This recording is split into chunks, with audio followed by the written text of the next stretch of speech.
কোথাও বেরোচ্ছ নাকি বৌমা? কই, আমাকে তো আগে কিছু জানাওনি। ঘরে ঢুকেই প্রশ্ন করলেন ছায়াদেবী। নন্দা শান্ত গলায় বলল, আসলে মা, বাবার শরীরটা তো ভালো নেই, কাল থেকেই অসুস্থ। আজ বিকেলে ঠিক করেছিলাম বাবাকে একবার ডাক্তারের কাছে নিয়ে যাব, কিন্তু হঠাৎ করে তনয়া আর জামাইবাবু চলে এলেন, তাই আর বেরোতে পারিনি। আপনার ছেলে ফোন করে বলেছে অফিস থেকে ফিরেই আমাকে নিয়ে যাবে। বাবার একটা চেক আপ করানো খুব দরকার। ছায়াদেবী একটু থেমে বললেন, তনয়া বলছিল ওর নাকি লুচি খেতে খুব ইচ্ছে করছে, তাই ভাবলাম তোমাকে বলি, তুমি ময়দাটা মেখে দেবে আর লুচিগুলো বেলে দিও, আমি না হয় ভেজে নেব। তবে যখন বেরোনোর সব কিছু ঠিক করেই ফেলেছ, তখন আর কি বলবো বলো? এই বয়সে আমার পক্ষে এতক্ষণ দাঁড়িয়ে সব কাজ করা তো আর সম্ভব নয়। মেয়েটা এত করে খেতে চাইলো, সেটাও আর বানিয়ে খাওয়াতে পারলাম না। নন্দা মৃদু হেসে বলল, মা, হাতে তো এখনও কিছুটা সময় আছে, আমি ময়দাটা মেখে দিচ্ছি, লুচিগুলো বেলেও দিচ্ছি, আপনি শুধু ভেজে নেবেন। কথা মতো নন্দা আবার রান্নাঘরে কাজে লেগে গেল। ময়দা মেখে লেচি কেটে একের পর এক লুচি বেলা শুরু হলো। ঠিক তখনই পলাশ অফিস থেকে ফিরে ফ্রেশ হয়ে রান্নাঘরে গেল।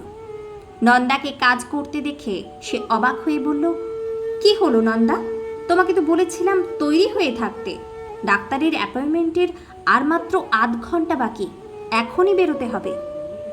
ছায়াদেবী তখন বললেন, আসলে তোর বোন এসেছে তো, ও লুচি খেতে ইচ্ছে করছিল, তাই নন্দাকে বললাম ময়দাটা মেখে আর লুচিগুলো বেলে দিতে, আমার একার পক্ষে আর সব সামলানো সম্ভব নয়।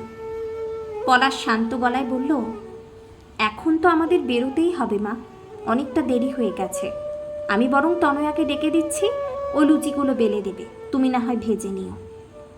ছায়াদেবী সঙ্গে সঙ্গে রেগে উঠলেন, বললেন, বোনটা সবে বাপের বাড়ি এসেছে আর তাকে দিয়েই কাজ করাবি? কথাটা শুনে তনয়া ঘর থেকে বেরিয়ে এসে বলল, কি হয়েছে মা? পলাশ বলল, নন্দার বাবার শরীরটা ভালো নেই, ওনাকে এখনই ডাক্তারের কাছে নিয়ে যেতে হবে। মা বলছিল তোর জন্য লুচি বানাবে, তাই ভাবছিলাম তুই যদি মাকে একটু সাহায্য করিস। তনয়া আর এক মুহূর্ত দেরি না করেই বলল, অবশ্যই করব, কিন্তু বৌদির বাবার যে শরীর খারাপ এত, সেটা তো আমি জানতামই না। জানলে সকালেই বৌদিকে বলতাম তুমি আগে বাবার কাছে চলে যাও, এখানে আমরা সব কিছু সামলে নিতাম। তারপর নন্দার দিকে তাকিয়ে বলল, বৌদি, তুমি একদম চিন্তা করো না, আমি আছি। আর সত্যি বলতে কি, আমি তো মাকে বলেইছিলাম আজ আর লুচি বানাতে হবে না, সারাদিন এত রকমের ভালো মন্দ খাবার খেয়েছি, সেটাই যথেষ্ট ছিল। কিন্তু মা তো আমার কোনো কথাই শুনল না। তুমি নিশ্চিন্তে যাও বৌদি, আর ডাক্তারের কাছে পৌঁছে কি বললেন সেটা অবশ্যই আমাকে ফোন করে জানিও, আমার কিন্তু খুব চিন্তা হবে। তনয়ার কথা শুনে নন্দার চোখ ভিজে উঠল, সে শুধু মৃদু হেসে মাথা নাড়ল। এরপর পলাশ ও নন্দা দ্রুত বেরিয়ে গেল। ওরা বেরিয়ে যেতেই ছায়াদেবী বিরক্ত গলায় বললেন, ভাবলাম ওদের একটু আটকে রাখবো, তা না করে তুই এসে সবটা মাটি করে দিলি। তনয়া শান্ত গলায় মায়ের পাশে দাঁড়িয়ে বলল, মা, তুমি কিন্তু ভুল ভাবছ, বৌদির বাবা একা মানুষ, মাসিমাও আর নেই, এমন অবস্থায় বৌদির তো ছুটে যাওয়াই উচিত। ছায়াদেবী বললেন, মেয়েদের বিয়ে হয়ে গেলে বাবার বাড়ির লোকেদের এতটা মেয়ের উপর নির্ভর করাটা ঠিক নয়। তনয়া ধীরে ধীরে বলল, মা, আমার ক্ষেত্রে হয়তো তোমার জন্য আমাকে বারবার ছুটে আসতে হয় না, কারণ আমি জানি দাদার বৌদি রয়েছে, তোমার সব দায়িত্ব পালন করছে।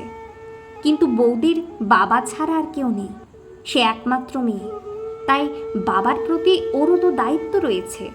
সংসারের কর্তব্য যেমন আছে, তেমনি জন্মদাতার প্রতিও কর্তব্য রয়েছে ওর।